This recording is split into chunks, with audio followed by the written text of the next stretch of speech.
You think I'm weird too. Hey, what is going on, I everybody, am. and welcome to Completely empty Fantasia. For today, we're gonna be jumping into another session Because of time is Epic on 7 my out side. today. Got another Don't first you try to run impressions from for you me. guys. That's right, this time around we're gonna be finally taking a look at Wretched Rose. Ever since the entire Moonlight Theater side story came out with New Moon Luna and Fallen Cecilia with last year's Epic 7 World Championships, people have been anticipating Wretched Rose coming out, and boy oh boy, maybe she's been worth the wait. She has a very unique kit that we're definitely going to be exploring in depth. But first, we're going to take a look at her stats, her star sign with her hero introduction, and then we're going to be moving on into her skill set and see what potentially she offers to the table in terms of PvP and RTA, and then we'll take a look at potential artifacts that we can run on her, potential team comps, potential builds, and then conclude with our final thoughts. But let's go ahead and jump into Wretched Rose over here with her stat line. We have quite an interesting spread. It's a she's a light Soulweaver Gemini, and she is going to be a 4-star unit here. The Gemini star sign is actually not that bad. The two units that you might actually recognize with the same star sign here as Wretched Rose is going to be Dienne first and foremost, and Elena, actually. These are two very prominent Soul Weavers that are of the Gemini star sign, and it's really categorized by their kind of lack of bulk, as well as their decently high effect resistance stats. So those two things combined here will make Wretched Rose more on the frail side, but at the same time, she is going to be highly resistant and can actually be pretty decent in effect res type of teams. So yeah, that's something to keep in mind here when we're taking a look at her, the rest of her kit and how she can be built. But relatively low base speed here. Keep in mind that 4-star units are going to have lower base stats than 5 stars, so you're not going to be able to achieve the stat line of Dienne and Elena per se, but she is going to come relatively close. Alright, next up we have her skill sets here. Let's go ahead and dive in. The Aegis of Time is her skill 2 passive, where at the start of battle she grants increased critical hit resistance to all allies for 2 turns. Then, upon dying, she can actually revive herself with up to 50% of her health. So that's actually not that bad. You can see here she gets finished off and she comes back. Unfortunately for her though, she has a ton of injuries stacked up on her here, which means she is relatively squishy to begin with. She's going to be pretty easy to take down twice, in my opinion. But moving on to skill number 3, once in a lifetime research. So before this is enhanced, there's actually 2 versions of this skill. Before this is enhanced, she dispels all debuffs from all allies except for the caster and recovers health before granting a barrier for 2 turns. So it's essentially a full buff cleanse, except for herself, which is a little bit weird, and then some healing and a barrier, right? The amount recovered in the barrier strength increases proportional to her max health. So seeing as her base stats are relatively low and that her HP pool is, she's not the bulkiest star sign there, it's not going to be amazing in terms of the healing and the barrier, but it's still going to be something. The last thing is that she will grant solution to the caster and decrease skill cooldowns by 2 turns. So this is actually pretty interesting. Solution is a unique effect down here which enhances the once-in-a-lifetime research. It's dispelled after activating the effect and remains even after reviving. So this should synergize with her passive. They kind of expect her to be dying and reviving and then coming back and hopefully being able to activate once in a lifetime research again. Kind of like all the once in a lifetime events we've experienced in life so far, right? It's not actually once in a lifetime. And same with the packs that they sell in the store now. Those once in a lifetime packs that they started last year, not quite once in a lifetime, huh?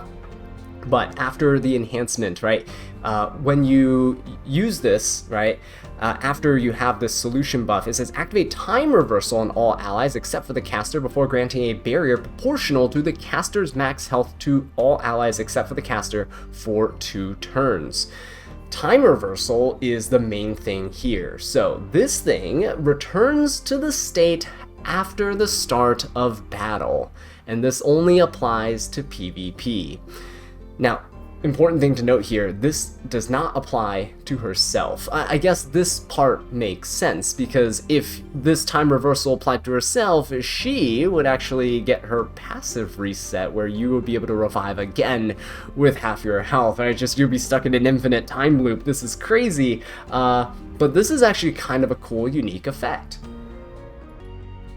So on the second time that you activate this skill, what essentially happens is you reset all of your other units to their state after the start of the battle, which means you can technically reset their once in a battle passives, you can reset their once in a battle artifacts, you can reset their skill cooldowns, you reset their injury state as well. They'll start the battle with max health again, right?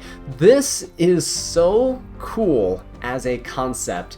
My only fear with this is that Wretched Rose's stat line is not gonna be very conducive to using her extremely well in RTA, because she's so frail, and you do want to build some effect resistance on her, probably, maybe, not too sure.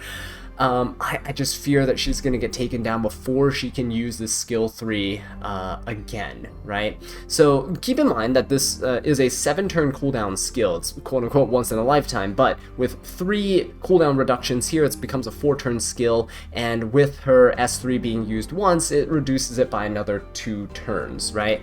So essentially what happens is you get to use your S3, I think you have to wait a turn, and then on the second turn, you get to use your S3 again. So it's not a huge period of time that you have to wait, and she does have the revive to help try to keep her nice and healthy. Keep in mind, you can probably pair her, you can build her with the new set that's coming out, that has come out, the reversal set, right? So that you can actually gain 50% combat readiness when you die and then you revive. So that actually does have some synergy here. We'll get to sets later on though, but I think this is very unique. I don't know what to think of it entirely. I just think it's really nice. The preview video that they show you with the combat, it's all not very practical. They show like an ML Shu and DDR on the other side. You're getting a lot of injury stacked up. You reset the injury, and then the Lethe starts going ham, right? Seems cool on paper, but in practice, I don't think it's actually going to work that way. We'll just have to see. That's the skill 2, and it's honestly the main crux of her kit. It has a really cool animation, I do have to say that, and yeah, I just don't really think that she has the stat line to keep up with it. It would be very cool to see, maybe in the future, you have someone who just cleanses injury, but without all the rest of the gimmicky stuff with this kit. I will say that skill 3 has potential to be abused with certain units and artifacts and stuff like that, so yeah, do keep that in mind as well. Alright, skill 1 is Hide in the Shadows, where you attack the enemy by swinging a sword, a basic attack skill, and you actually get up to if you fully enhance it here, 100% chance to grant stealth to the caster for 1 turn. This should help a little bit with trying to keep Wretched Rose alive. She does have the revive, but if you can stealth, you at least take 50% less damage from AoE attacks, and then single target units can't focus you down, which is cool. And the other great thing about this is that her soul burn actually does synergize with the rest of her kit's effects, right? You do get an extra turn. So if you S3, then you, let's say, soul burn, you get an extra turn on your S1, and then it's your turn again, you should be able to S3 once again. So this is a really cool little, like, hey, I just popped my S3, panic button time, get the soul burn, and then get your enhanced S3, the once in a lifetime research plan, yeah? So she does have quite a bit of synergy in her kit, and I do like it. Again, I just feel like she might be a little bit on the squishier side, and I don't really, the full buff debuff cleanse is great, but the whole healing and barrier scaling with her health stat is what kind of gets me here. But yeah, we will definitely go ahead and now take a look at some potential artifacts that you can run on her, because I think she is going to be one of those Soul Weavers that's a little bit more adaptable based on the situations that you want to bring her in. She is going to be available through the Mystic Summon starting on September 18th though, so in just a few days. Keep that in mind. Let's go ahead and transition over to a look at some artifacts that could potentially be run on her. Now, Wretched Rose here, I think the first thing that comes to my mind is Bird's Eye View.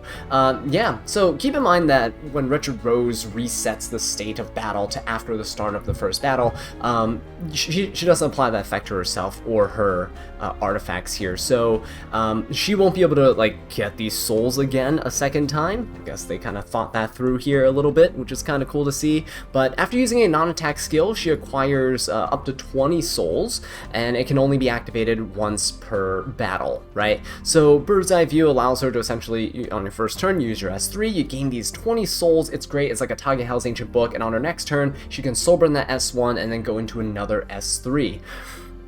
Do keep in mind though that it doesn't necessarily mean that you want to pop this immediately on herself to get the 20 souls, because if you're fighting somebody and you know the match is dragging on for a little bit, you might want to wait to get that S3 up and going before, you know, while you're racking up some injury, while you're racking up debuffs and all that other stuff. You might want to hold off on your second activation of the S3, just as something to keep in mind. But this is a great way for you to potentially get some souls in the meantime. Another great artifact is kind of like I don't know if it's as good as this Bird's Eye View, but Spotted Mouse Hair Tie also allows you to start with 10 souls in the match, which is good for supporting the team.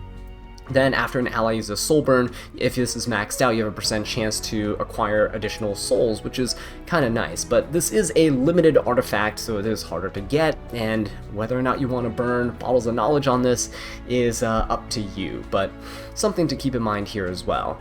Obviously, you have other artifacts that help you with some combat readiness gains, for example, that are really, really nice. One thing that's really good to maybe keep her alive with is Water's Origin, where if you receive 20% or more of your max health as damage, then you'll recover 8% health and increase combat readiness by 25% too. It helps keep her alive, helps you sustain yourself while also giving you the combat readiness to kind of turn cycle a little bit, right? Could be okay here, not too shabby. Magaraha's Tome is another thing that could potentially help you with turn cycling, but I think that Water's Origin might be a little bit better just because, you know, you have that sustain aspect to your kit. You also have things like Eternus that you can use to kind of turn cycle if your opponent is heavy on the debuffs here, because she is a cleanser and it could potentially help you out there to have her take the turn and get her initial S3 to fully you know, cleanse your team off of debuffs. And on that same vein, you can also potentially come in here with stuff like Soul Consolation. It increases her effect resistance by a good chunk. Even at plus 15, it's a 30% effect res, but on top of that you'd get the combat readiness if your opponent uses a non-attack skill, so it's a great way to kind of turn cycle a little bit here and there too, right? So yeah, I think overall those are probably going to be the main things that people stick with. I say like generic stuff like Proof of Valor is also really, really good here, right, to get the additional damage reduction if you're not stacking her with damage reduction already. And you can also potentially use support artifacts like Warhorn and such for your units if you're kind of more DPS focused, right? Bastion of Hope is also okay if you want to be an effect res supporter for the team and also boost your own effect resist stat. It might be okay if you still want her with high effect res, but you really want to concentrate your equipment on bulking her up with HP % rings and such instead of an effect res ring, for example. So yeah, things to keep in mind here, but if you guys have additional artifact suggestions, leave them in the comments down below. We do know that there is a buff incoming for Unfading Memories, and I just don't think that Unfading Memories is going to be super great with the healing that she gives every turn. Again, just because if you are fighting her mainly against like injury units, the healing that you're going to get is kind of negligible because they're reducing your max health anyway. So something to keep in mind. Now let's go ahead and move on and talk about some potential sets that you can run on your Wretched Rose. So first thing that comes to my mind is obviously going to be the Reversal set, right? I currently don't have any pieces for this, but we'll get to farming soon. A Reversal set is going to be really nice because you get that 50% combat readiness when you revive. It's going to be amazing for her turn cycling and might even allow you to build her a little bit slower, right? So once you get that initial S3 off, maybe she gets finished off, she gets pushed up, and then when she takes her next turn, you can soul burn her S1 and then go into your S3 and then kind of cascade from there. You don't necessarily need her too fast, is the main thing, right? Because you don't need her to go necessarily immediately when your opponent is going, right? You want to be able to save that a second S3 for when you really need it, when you're in a pinch, and then you can kind of reverse back to an earlier state in the game for your team. So reversal set is obviously going to be really good. Another thing is if you want to build her super fast to kind of speed contest, maybe like cut your opponents and stuff in terms of the combat readiness gains, depending on the artifacts you're using, speed set could also be something that you consider. Now, when it comes to 2 set pieces, I don't think there's any other 4 set pieces that you might want to run, but when it comes to 2 set pieces, obviously HP set, fantastic for keeping her bulk up, keeping her alive here. Resist set as well, going to be good for increasing her effect resistance and allowing her to, you know, keep the debuffs off of her, because she is a full cleanser, full debuff cleanser for your team, so you don't want her to get stunned or anything like that, then she won't be able to do her job. Immunity set I don't think is really important for her, but depending on your build, how slow you are, how much your effect resistance is, if your resist is relatively low, you might want to go for an immunity set, right, in case your opponent has like a mort or whatever that comes out, and he has 3s, you don't want your Rose to get feared, but without any resistance, you can have immunity on her on a slower build, mort goes before you, right, that could be something that's kind of nice. So these are things that I'd kind of consider, and now let's go ahead and take a look at some sample builds. So this is a quick build that I threw together. I don't have the reversal set here, but reversal set gives you 15% speed, right, on top of the 50% chance, 50% combat readiness push when you revive. Speed set gives 25% of your base speed. Revenge set actually just gives 12. Now, I am using Revenge set here as kind of an example. Your stat line might differ a little bit in terms of speed. It might be a little bit higher if you're using the reversal set, but do keep in mind I'm testing this on Elena, who is a 5-star unit, so her base stats are a little bit higher than Wretched Rose's. So her stat line is going to be sort of about this, a little lower on defense, a little lower on HP, right? But about 23k HP, 200 speed, and if you have Wretched Rose fully imprinted, she actually gives herself, I think, about 24 effect res, so you're up to about, let's say, like 255 effect res here, which is actually honestly not that bad, and it's a pretty good starting point, right? 150 effect res, and if you're, let's say, in champion and higher in RTA, in those matches where the 100% effect res stat applies, you'll be at like 250 effect res, which means you're pretty much not going to get debuffed ever. But I think the stat line's okay. 200 speed is good enough where you're kind of not super slow and waiting for your turn for forever and getting lapped by the opponents, but at the same time, you're also, you're not going super early either. You want your time reversal stuff to come after your opponent fully debuffs you, fully injuries you. It's like really, you know, your team is really taking a beating. So I think this is kind of like a sweet spot here. But let's go ahead and check out a potential speed build as well. And here's a potential speed build that you can go with if you so desire. With this build here, we're rocking over 280 speed. We're on a speed set, and honestly, some of my fastest pieces that I have here. This is actually the 20 speed necklace that we actually got for free, which is really awesome due to the 7th anniversary update. And yeah, with her own imprints here, she should be boosted up to about 210 effect res. You can obviously go for more bulk if you really want by switching out the boot here. You can get a little bit more bulk instead of the effect res here, and she would still be rocking what, 170 well, about 165 effect resistance here, right? Something along that lines with her full self imprint. So honestly, not too bad. It could be something you use with like Soul Constellation stuff. Just keep in mind her bulk is really, really low, and you definitely want to make sure that she can survive to see her second turn. But this might be it, right? Maybe something you want to do. You can obviously, if you get really good speed rolls on your reversal set, you can also go for a speed build there as well. Maybe instead of 200 speed, you're going up to like 240 or something like that, which is very much doable at the cost of some stats. Last but not least, let's go ahead and talk about some potential teammates that you could be running alongside of your Wretched Rose, right? In the showcase video, they showcased Lethe here. She was getting a ton of injury put on her by the opponent, and she was able to get all that injury removed from her, and then she ended up just nuking everybody, which was kind of cool to see, but in RTA, not really super practical, but maybe useful in Guild Wars, right? On that same note, you have things like Dark Corvus that could also potentially be useful here. Let's go ahead and just throw some random gear on.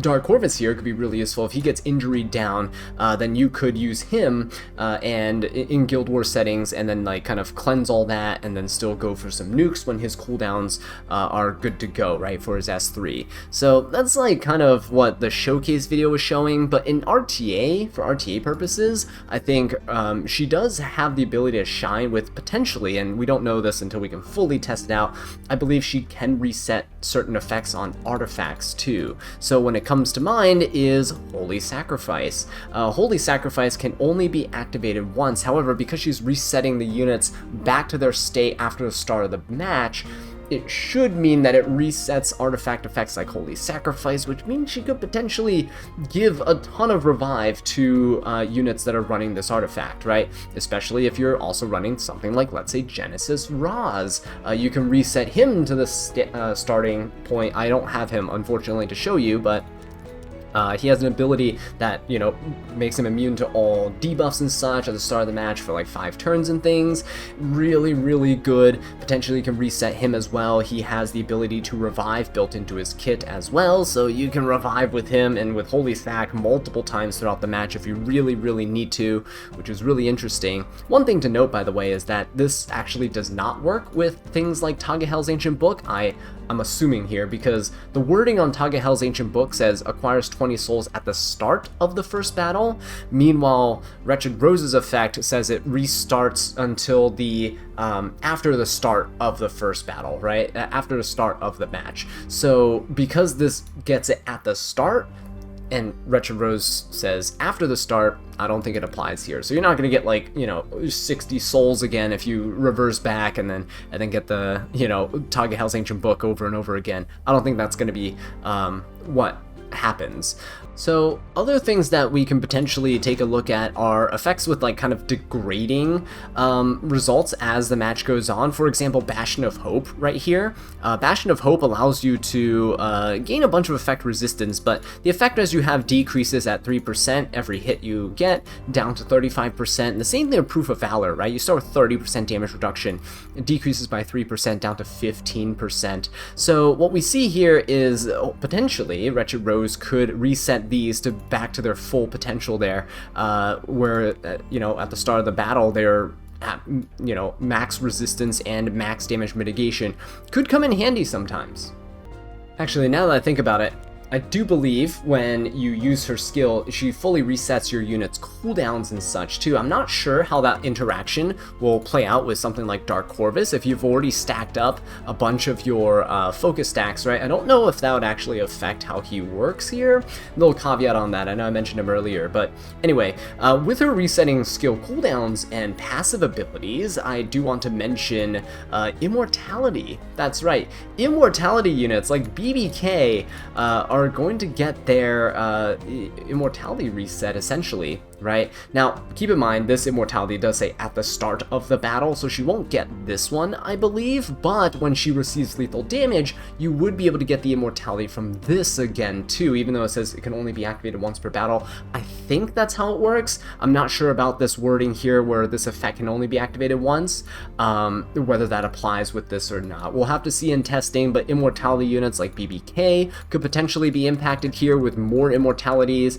Things like Inheritor Amiki as well has the ability to get the immortality here too, right? Upon receiving lethal damage, when the skill is not on cooldown, grants the same effect to the caster and fully increases cooldowns. You could potentially reset this and have Amiki just be a complete menace against your opponent too. Yeah, just a lot of things to consider. If you guys have really cool units and ideas that you think could potentially work with her, leave them in the comment section down below. I'd love to hear your ideas and maybe put them into practice once she actually gets released, assuming I get her, but we know my luck with getting ML4s. Anyway, with that being said, guys, thank you so much for watching. I really do appreciate it, and I'll catch you in the next one. Take care.